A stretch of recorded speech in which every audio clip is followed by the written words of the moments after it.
Do not quake. I have always known that we Christians had been commanded not to be afraid.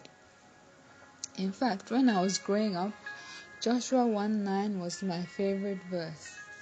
It goes like this: Be strong and of a good courage. Be not afraid nor dismayed, for I, the Lord your God, am with you wherever you go. There are many, many fear nots in the Bible to remind us not to be afraid as we live our day-to-day lives.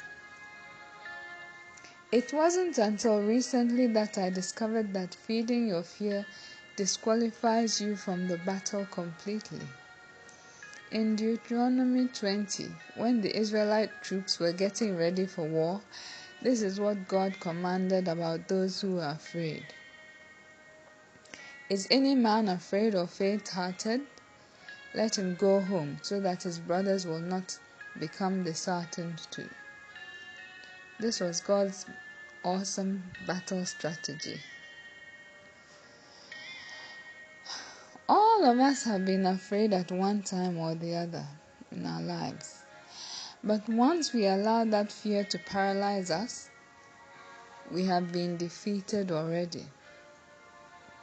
Earlier on in that same chapter, God says, when you go to war against your enemies and you see horses and chariots and an army greater than yours, do not be afraid of them, because the Lord your God who brought you up out of Egypt will be with you. What do I say now? It's your choice today. Will you allow fear to immobilize you and make you turn back? Or will you go on in spite of any fear you may feel, knowing that the Lord your God has promised to be with you wherever you go? What can you do to combat fear?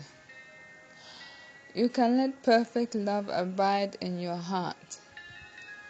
1 John chapter 4 verse 18 says, Perfect love casts out fear. Jesus is the embodiment of perfect love.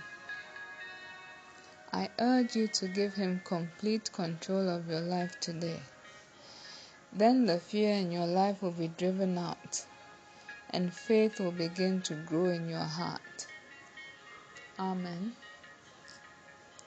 and amen.